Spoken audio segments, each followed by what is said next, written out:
Turning point international স্কুলের একটা জিনিস আমার খুব ভালো লেগেছে। স্যার যখন আমাকে পাঠালেন প্রেজেন্টেশনটা, স্যার এখানে বলা আছে ছাত্রদের চাহিদাভিত্তিক শিক্ষা পদ্ধতি। এটা অবশ্যই খুবই ভালো। পড়াশোনার সাথে শরীর, মন, মানবিকতা এবং আধুনিকতার মূল্যবোধের বিকাশ, আত্মবিশ্বাস, আত্মমর্যাদাবোধ, মানবতাবোধ, সততা ইত্যাদির চর্চা। এটা যে ওনারা শুধু বলেছেন তা নয়, কিন্তু এনারা কিভাবে এটা দিয়েছেন আমি আপনাদেরকে কতগুলো প্রমাণ দেখাই। বৈশিষ্ট্য একে দেখেন ওনারা লিখেছেন হাতে কলমে বিজ্ঞান শিক্ষা, 10 বছরে 5টি ভাষা শিক্ষা, আরও অনেক পয়েন্ট আছে। বৈশিষ্ট্য 2-এর মধ্যে ছিল মার্শাল আর্ট, সঙ্গীত, সাঁতার, অশ্বারোহণ, জিমন্যাস্ট এগুলো এবং ভালো মানুষ তৈরির জন্য।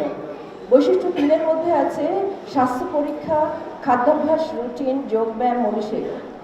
এখন আমি আপনাদেরকে আরেকটা প্রশ্ন জিজ্ঞেস করি, স্বাস্থ্য কাকে বলে? একটু যদি আমাকে বলতেন, স্বাস্থ্য কাকে বলে? স্বাস্থ্য কাকে বলে? যে শুধু সুস্থ শরীরের সে কি স্বাস্থ্যবান? তাই না? শুধু শরীর সুস্থ হলে স্বাস্থ্যবান? ভালো মন হতে হবে না? আর কি থাকতে হবে? সমাজের প্রতি দায়িত্ববোধ থাকতে হবে না? প্লাস সৃষ্টিকর্তার সাথে, আমরা যে ধর্মেরই হই না কেন, সৃষ্টিকর্তার সাথেও একটা সম্পর্ক থাকতে হবে, তাই না? এই 4 ভাবে যারা সুস্থ তারাই কিন্তু স্বাস্থ্যবান। ঠিক আছে? তাহলে দেখেন, একটা শিশু বেড়ে ওঠার জন্য 5টা গুরুত্বপূর্ণ বিষয় অত্যন্ত জরুরি। এক হচ্ছে শারীরিক বিকাশ, একটি হচ্ছে জ্ঞানীয় বিকাশ অর্থাৎ জ্ঞানের ক্ষেত্রে বিকাশ, সামাজিক বিকাশ, আবেগগত বিকাশ। আবেগ থাকতে হবে, নাকি থাকতে হবে না? আবেগ হচ্ছে পানির মতো, গাছে পানি না দিলে গাছ কি বাঁচে? সেরকম মানুষের জীবনে যদি আবেগ না থাকে, পজিটিভ আবেগ থাকতে হবে এবং সেই আবেগটাকে সঠিক ডিরেকশন দিতে হবে।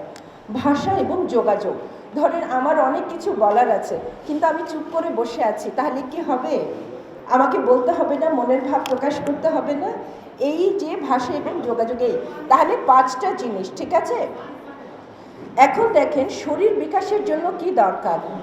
বাচ্চাদেরকে এখানে শুধুমাত্র এই ইন্টারন্যাশনাল স্কুলে, টার্নিং পয়েন্ট ইন্টারন্যাশনাল স্কুলে যে শুধুমাত্র লেখাপড়া শেখানো হবে তা নয়, কিন্তু শারীরিক বিকাশের জন্য ওরা কিভাবে খাদ্যাভ্যাস তৈরি করবে সেটাও এখানে দেখানো হবে এবং রুটিন অনুসরণ করা বাচ্চাদেরকে শেখানো হবে।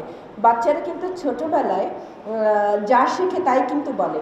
স্কুলে যদি এরকম ব্যবস্থা থাকে যে বাচ্চারা কিভাবে রুটিন মেনে চলবে সেটা শেখানো হয়, তাহলে সেটা ভালো না খারাপ বলেন তো? ভালো না? তাহলে এখানে কিন্তু এটার ব্যবস্থা আছে যেখানে এখানকার শিক্ষকের মানে শিক্ষার সিস্টেমের মধ্যেই বাচ্চারা কীভাবে রুটিনলি চলবে সেটা শেখানো হবে। পাশাপাশি শারীরিক বিকাশের জন্য মার্শাল আর্ট, জিমন্যাস্ট এবং অশ্বারোহণ। আমি আবার একটু গল্প করতে করতে সামনের দিকে এগিয়ে যাই, আমি বেশি সময় নেব না, তাড়াতাড়ি শেষ করব। আমি ব্যক্তিগত জীবনে 3 সন্তানের জননী। আমার এক বাচ্চা A লেভেল দেবে, একজন O লেভেল দেবে আর একজন হচ্ছে 5-এ। তো না, আমি আমার সব বাচ্চাদেরই কিন্তু ওরা ব্ল্যাক বেল্ট হচ্ছে, ব্ল্যাক বেল্ট 3rd ডেন, স্যার এখানে বুঝতে পারবেন, ব্ল্যাক বেল্ট 3rd ডেন টাইকোয়ান্ডোতে ইন্টারন্যাশনালি এটা করছে। পাশাপাশি আর যা যা করা, ফুটবল, খেলাধুলা থেকে যা কিছু আমি আমার বাচ্চাদেরকে দিয়েছি। কারণ একটা বাচ্চা তৈরি হওয়ার সাথে ও যতক্ষণ পর্যন্ত একটা টিমে না খেলবে ততক্ষণ পর্যন্ত তো শিখবে না স্ট্রেস কীভাবে ম্যানেজ করতে হয়, ওর ফিজিক্যাল ডেভেলপমেন্ট, ওর মেন্টাল ডেভেলপমেন্ট। একটা জায়গায় একবার আমাকে ছোটোবেলায় একটা ফ্রেন্ডের সাথে মনে হয় ঝগড়া হয়েছে, আমি বাসায় কাঁদতে কাঁদতে আসছি, আম্মা বললো কাঁদছো কেন? আমাকে ইঁদুর বলেছে। তা আমাকে ইঁদুর বলেছে, আমাকে গালি দিয়েছে, ইঁদুর বলেছে। তো আমি এটাকে কান্না করার কী হলো? আম্মা বলতেছে। আমি বললাম হ্যাঁ আমাকে ইঁদুর বললো। তা আম্মা বললো তোমার কি লেজ গজায় গেছে? তুমি কি ইঁদুর হয়ে গেছো? আমি বললাম না, হই নাই। বলে কি তাহলে তুমি কেন কান্না করছো? দেখেন তখন আমার কাছে মনে হলো তাই তো, আমার তো লেজ গজায় না, তো ইঁদুর হয়নি, ও বললে কি যায় আসে। সো ওই যে ঝগড়াঝাটি হবে, আবার মিলে যাবো, তার পরের দিন গিয়ে কিন্তু আবার ঠিকই খেলাধুলা করেছি, তাই না? তো বাচ্চারা এইভাবেই বাড়ে। তো আপনি যদি ইন্টারেক্ট করতে না দেন, এখন আমাদের আইসোলেটেড ফ্যামিলিতে অনেক সময় কিন্তু খেলাধুলার সুযোগ হয় না, স্কুলে আসলেই হয়, তাই না? তো সেখানে যদি খেলাধুলার ব্যবস্থা থাকে এবং শরীরচর্চা, আপনারা কি জানেন বিশ্বের অনেক দেশে, যেমন ধরেন ইরানে একদম ম্যান্ডেটরি মার্শাল আর্ট কিন্তু শিখতেই হবে, ওখানে কোনো উপায় নাই। সো এটা যদি এখানে শেখায়, এটা হচ্ছে সেলফ ডিফেন্স।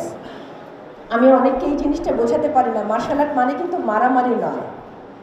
মার্শাল আর্টের ওতের মধ্যে আমি শুনেছি খুব মনোযোগ দিয়ে ওদের ওতে লেখা থাকে যে it is not about hurting any person, it's about protecting আস।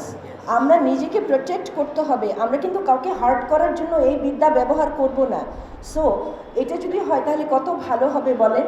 আর ডাক্তারি বিদ্যা, এবার একটু ডাক্তারি বলি, ডাক্তারি বিদ্যায় একটা জিনিস ইমিউনিটি তৈরি করে, আমাদের রোগ প্রতিরোধ ক্ষমতা, তাই না? এখনকার যুগে আমরা কত দুর্বল হয়ে গেছি। ইমিউনিটি তৈরি করার 4টা জিনিস, একটা হচ্ছে ভালো খাদ্যাভ্যাস, ভালো ঘুম, খেলাধুলা এবং হাসি খুশি থাকা।